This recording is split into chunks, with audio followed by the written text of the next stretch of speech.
मुंबईकरांसाठी एक आनंदाची बातमी आहे, कारण आता मुंबईकरांचा प्रवास हा जलद गतीने होणार आहे। मुंबईत आता बाईक टॅक्सी धावणार आहेत। राज्य सरकारने त्यासाठी नियमावली तयार केली। प्रत्येक बाईक टॅक्सीला GPS तसंच पाठीमागे बसणाऱ्या व्यक्तीला हेल्मेट अनिवार्य असणार आहे। सेवा देणाऱ्या कंपन्यांकडे किमान 50 दुचाकी वाहनांचा ताफा आवश्यक असेल, तर 50 बाईक्सचं नोंदणी शुल्क 1 लाख रुपये इतकं असेल। दुसरीकडे बाईक टॅक्सीला रिक्षा आणि टॅक्सी चालक संघटनांनी मात्र विरोध केलेला आहे।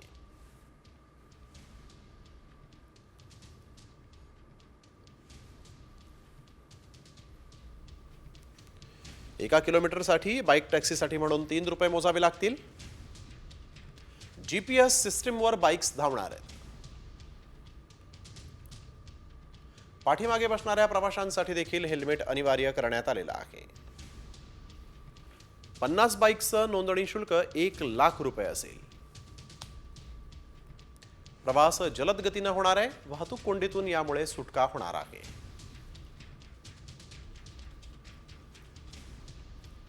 मुंबईत आता बाईक टॅक्सी धावेल। याआधी देखील हा प्रयोग करण्यात आला होता, परंतु परवानगी नसल्यामुळे हा प्रयोग थांबवण्यात आला होता। परंतु सध्या नियमावली जारी झालेली आहे आणि मुंबईत यामुळे बाईक टॅक्सी धावल्यामुळे प्रवाशांसाठी ही मोठी सोय असेल। मुंबईतल्या ट्रॅफिक जॅममधून बाहेर पडण्यासाठी बाईक टॅक्सीचा एक महत्त्वाचा आणि मोठा पर्याय मुंबईकरांना उपलब्ध झाला आहे।